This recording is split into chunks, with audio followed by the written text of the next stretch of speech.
Want to add a touch of rustic charm to your decor? In today's video, we're going to be making some adorable faux cutter quilt pillows for the holidays. And not just for the holidays. These could be kept up year-round if you have a country rustic home decor. Hi, and welcome to or welcome back to my channel. Today we're going to be diving into a fun and easy project. I've actually got 3 pillows that we're going to do, and it's so easy. It's going to give your space that cozy vintage feel. We'll be making not 1, but 3 faux cutter quilt pillows. We've got a Christmas tree. And here is where I discovered that during the editing process that my microphone just stopped working. I filmed an entire video from this point on with no sound. I am so sorry. I am going to attempt to salvage the video with a voiceover. You may see me in this video with my mouth moving, but it won't match the voiceover sound. If you have any questions on the process, please ask in the comments. Thank you for understanding. Here are the pieces for the Christmas tree pillow. And we're going to make a red maple leaf pillow. This I actually traced from a leaf from our red maple tree in the backyard. And I just cut that template out. And of course we need an acorn too. So grab your fabric scraps, and we're going to turn those fabric scraps into quilt panels. For the Christmas tree, I just drew out a Christmas tree and cut it out, and we'll be using that for the Christmas tree pillow. And I have a little star, and it's quilted, and then a little trunk, just a little piece of fabric with some batting on the back. You'll simply take your Christmas tree template and any quilt block that matches that size and trace it onto the back of the quilt panel. This one I just quilted on some Pellon. They're just fabric strips, and there is batting on the back of this one.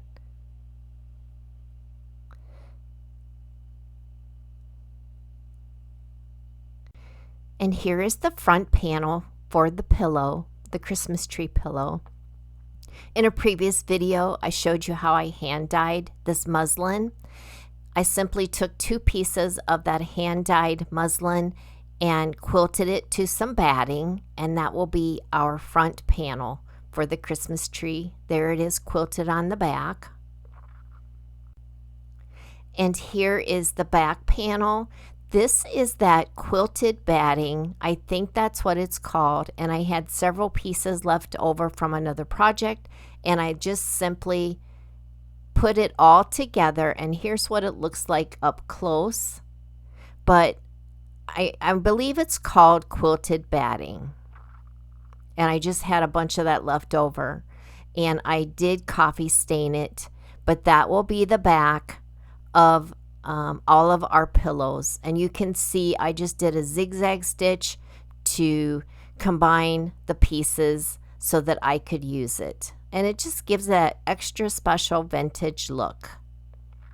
Next, we're simply going to take the quilt panel for the Christmas tree and flip it over, and we're just going to take a marking pen and trace around, and we'll cut out that Christmas tree.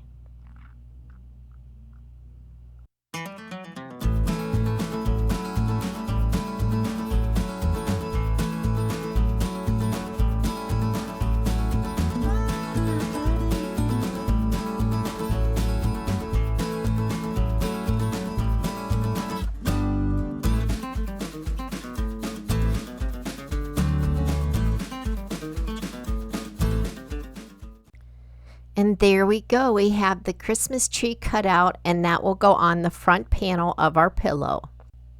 I quilted this using a darker colored thread with a tight zigzag, and I think it turned out really pretty. with all the different colors and that darker thread. And what I decided to do with the Christmas tree is I cut it into thirds so that I could get a little more texture. I'm going to take it to the sewing machine and sew all the elements onto the front panel. I'm back from the sewing machine, and here is the front panel with all of the elements attached. I think it turned out really cute. You can see the zigzag stitching, all the texture, so country, and I just love the colors. And now it's time to add the back panel, and I will take this to the sewing machine and I'll stitch all the way around with a zigzag stitch, and you can see the texture that will show on the edge. It's going to be a raw edge pillow, and then I'll leave an opening at the bottom. And I'll go ahead and do that, and I'll be right back. I have sewn all the way around with a zigzag stitch. I left an opening at the bottom, and now we're just ready to stuff. I'm just going to use the polyfill for today, but you could certainly use your fabric scraps for this as well if you have any. That would work just fine, and it would also give it a heavier feel.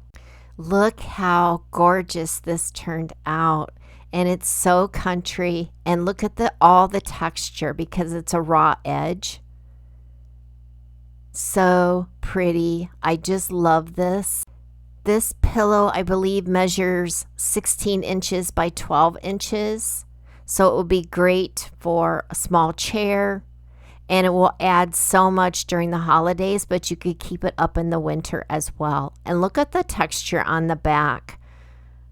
Just so nice, and all from fabric scraps. Next, I'm going to begin work on the Acorn Pillow. And this one I believe is 9 inches by 9 inches, and I just used fabric strips for that, and I just top stitched everything onto batting.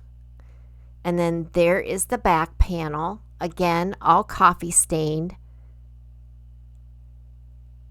and I just quilted that onto some flannel batting, I believe. They're just scraps. So whatever you want to use, just feel free to use. Grab your scraps and pick some colors that you like. There's the top of the acorn, and I just have a little fabric panel for that. It is a little six block. And then for the bottom, I just did some strips, and there is that. That's for the bottom of the acorn. I'll trace onto the back of each one. I'll just trace as such and cut it out just like I did with the Christmas tree. This one may have turned out even better than the Christmas tree. I don't know. I really like the acorn. Again, it's the same process. I'll take it to the sewing machine and I will quilt the acorn onto the front panel. So cute. Look how cute it turned out. And I have already sewed the back to the front panel, and all I need to do is stuff it. But look at that texture. That is so cute. And then we just have to stuff it.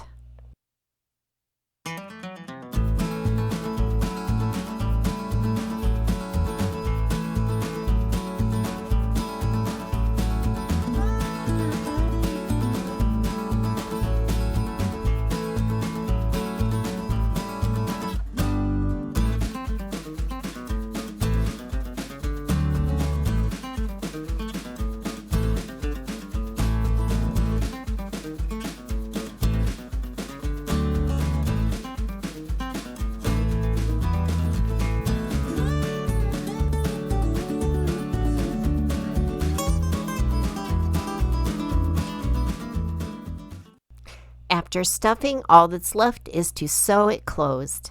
And this one is complete. How cute is that one? I just love that.